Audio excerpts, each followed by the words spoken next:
तर आपल्याला दोन्ही टायर चेंज करायचे आहेत, रिअर आणि फ्रंट.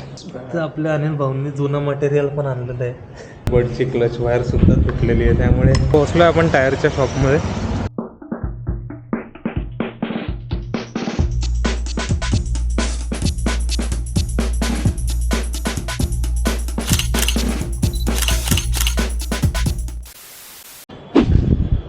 तर नमस्कार, राम राम मंडळी, welcome back to my channel. मी आहे तुमचा दोस्त, तुमचा होस्ट प्रफुल्ल, आणि स्वागत करतो आपल्या या नवीन ब्लॉगमध्ये. तर मित्रांनो, आपला आजचा व्हिडिओ शूट करण्याचं कारण आहे ते म्हणजे आपली थंडरबर्ड 350.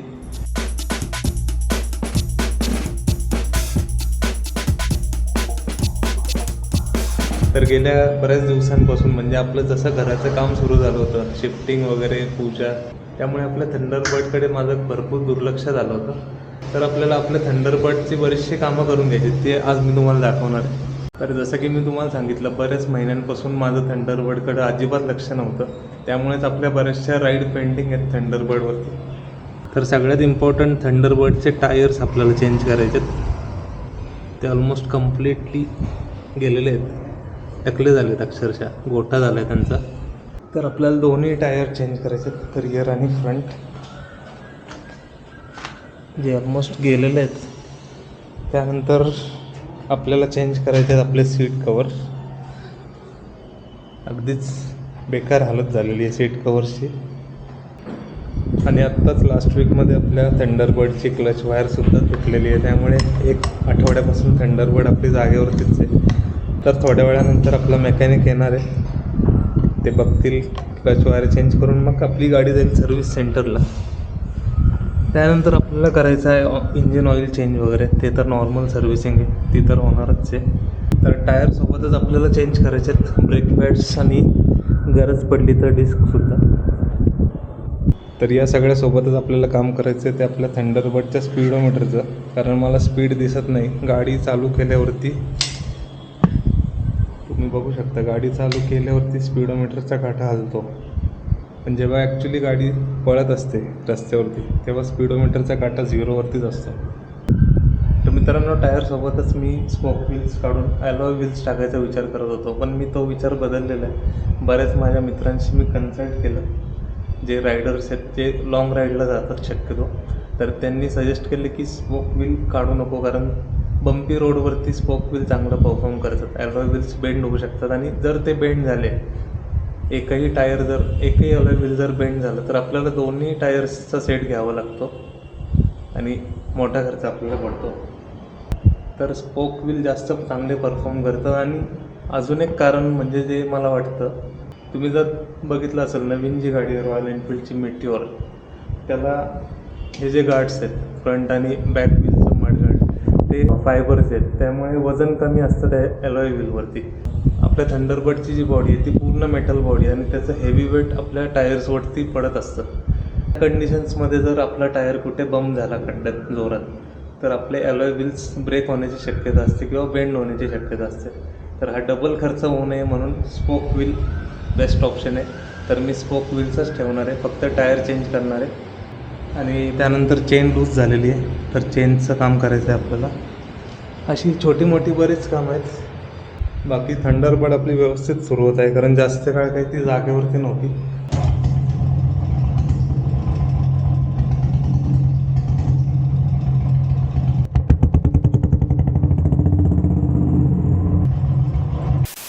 तर थोड्याच वेळात आपले रॉयल एनफिल्डचे स्पेशलिस्ट मेकॅनिक येतील, आणि त्यांच्यासोबत आपण डिस्कस करूयात काय काय चेंज करायचं, काय काय रिपेअर करायचं.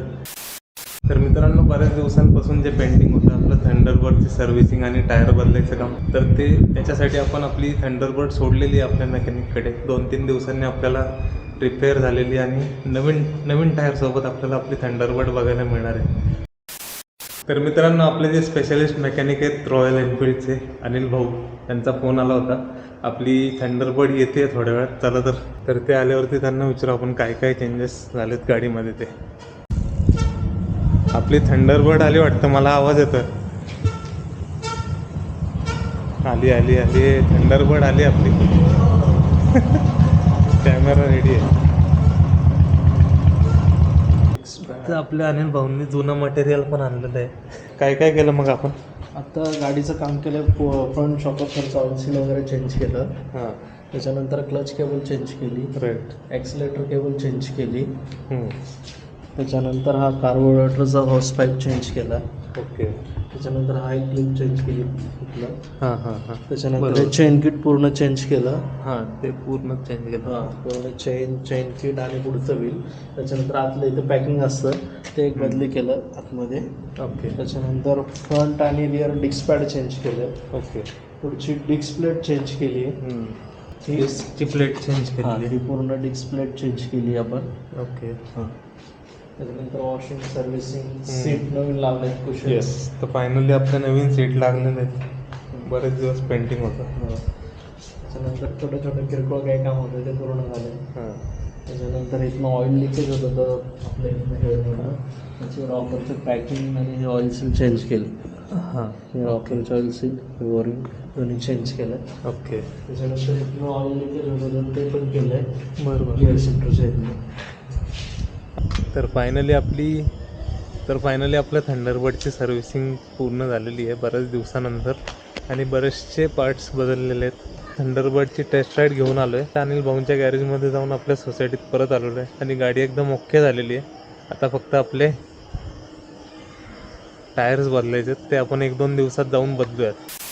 तर मित्रांनो, आपली गाडी तर सर्व्हिसिंग झालेली आहे. आता आपण चाललो आहे महत्त्वाचं काम करायला, ते म्हणजे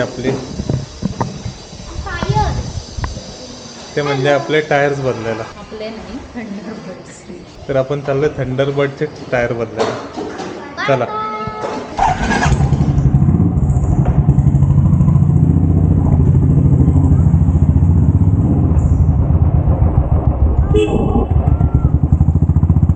थोडासा पाऊस पडतो इकडे.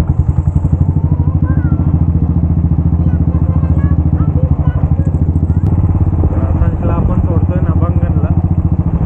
आजीबाबांकडे जायचंय त्याला.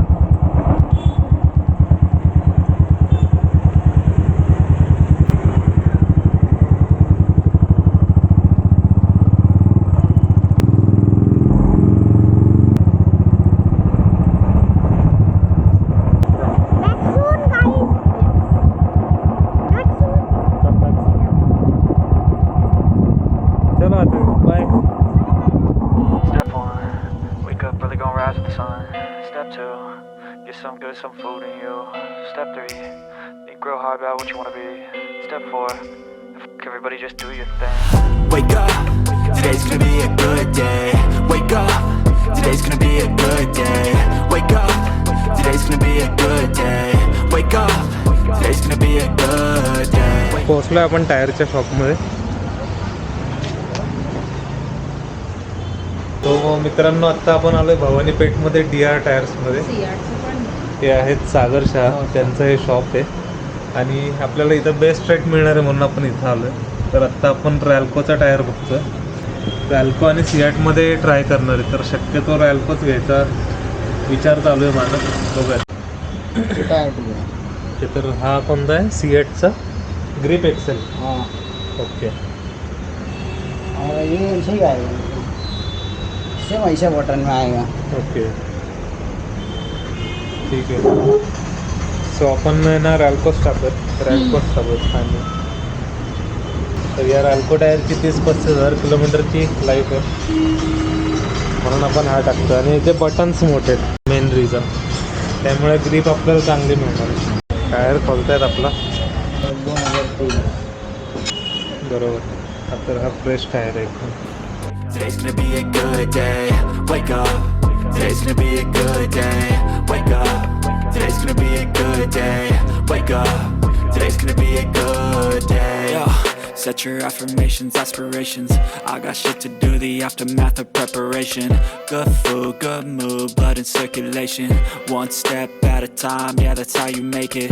Set a goal you control and the steps you take them. I try to pick one thought, have some concentration. And if I make a mistake, it's called education. I try to do this. So finally after long wait आपल्या थंडरबर्डचे tyres बदललेले आहेत आणि आता आपली Thunderbird एकदम मस्त perform करते. आणि थोड्याच दिवसात आपण एक छोटीशी राईडसुद्धा प्लॅन करू. फायनली आपल्या थंडरबर्डची ऑलमोस्ट सगळी कामं झालेली आहेत. तुम्हाला सांगतो काय काय केलेत आणि किती जबरदस्त खर्च काढला यावेळेस थंडरबर्डने. ऑफकोर्स मलाच थंडरबर्डची सर्व्हिसिंग वगैरे करायला वेळ नव्हता मिळत आपल्या शिफ्टिंग आणि घराच्या कामामुळे. तर फायनली ती सगळी कामं झालेली आहेत. मी तुम्हाला सांगतो का आपण काय काय केलं आहे. तर मित्रांनो, सगळ्यात बेसिक म्हणजे आपण आपल्या थंडरबर्डचं ऑइल चेंज केलं आहे, ऑइल फिल्टर चेंज केलं आहे, एअर फिल्टर चेंज केलं आहे. त्यानंतर इथं जे सील असतात तिथून ऑइल लीक होऊ शकतं ते सील चेंज केलेले आहेत. त्यामुळे इथे बरंचसं ऑइल लिकेज व्हायचं ते आता बंद झालेलं आहे. आणि बाकी इम्पॉर्टंट कामांमध्ये आपण चेंज केलेली आपली फ्रंट डिस्क पॅड, त्यानंतर क्लच केबल चेंज केलेली आहे. आणि याच्यासोबतच इथं जो आर्म बुश असतो स्विंगर तो चेंज केलेला आहे आपण. त्यानंतर रिअर व्हीलचे आपण डिस्क पॅड चेंज केलेले आहेत. आपण पूर्ण चेनचं किट चेंज केलेलं आहे, म्हणजे चेनचे जे व्हील असतात ते आणि चेन संपूर्ण चेंज केलेली आहे, कारण चेन खूपच लूज झाली होती आणि चेनचे व्हील पण जुने झाले होते. तर एकत्रच सगळं चेंज केलेलं आहे आपण. हे जे सील आहे हे टाकलेलं आहे आपण ऑइलचं. त्यानंतर इथला हा एक रबर चेंज केलेला आहे. याच गोष्टींसोबत आपण बरेचसे छोटे मोठे पार्ट चेंज केलेले आहेत आपल्या थंडरबर्डचे. आणि सगळ्यात इम्पॉर्टंट म्हणजे आपण थंडरबर्डचे टायर्स चेंज केलेले आहेत. आपण टाकलेलं आहे दोन्ही टायर्स आपण चेंज केलेले आहेत. आणि आपण नवीन टायर टाकलेला आहे तो रॅल्कोचा स्पीड ब्लास्टर. तर त्याला अशी मस्त ग्रिप आहे. तर दोन्ही टायर्स चेंज केलेले आहेत आपण. मी आता तुम्हाला खर्च सांगतो. तर आपलं सर्व्हिसिंग वगैरे आणि पार्ट्स चेंज केलेत त्याचे साधारण 16,000 रुपये खर्च आलेला आहे आपला. आणि टायर बदललेत त्याचे 5,000 रुपये खर्च आला विथ फिटिंग. तर हे टोटल मिळून एकूण 21,000 रुपीज आपल्याला खर्च आलेला आहे. 21,000 खर्च आलेला आहे आपला थंडरबर्डवरती. तर आता आपली फायनली थंडरबर्ड पूर्णपणे रेडी आहे. हां, अजून एक छोटंसं काम राहिलेलं आहे आपलं, ते म्हणजे आपलं मीटर काम करत नाही आहे. मीटरचं काम आपल्याला कंपनीतून चेक करायचं, मीटर वर्क म्हणजे रिपेअर होऊ शकतो का की रिप्लेस करावं लागेल हे आपण शोरूममध्ये चेक करणार आहोत. तर फक्त आपलं या मीटरचं काम पेंडिंग आहे, बाकी सगळी कामं झालेली आहेत थंडरबर्डची. तर मित्रांनो, 21,000 असा जबरदस्त खर्च काढलेला आहे आपल्या थंडरबर्डने. पण आपली थंडरबर्ड आता एकदम जबरदस्त झालेली आहे. तर मित्रांनो, आता आपण लवकरच आपली थंडरबर्डवरती छोटीशी राईड प्लॅन करू आणि मस्त व्लॉग बनवू राईडचा. तर मित्रांनो, तुम्हाला हा व्हिडिओ आवडला असेल तर नक्की लाईक करा, शेअर करा, कॉमेंट करा.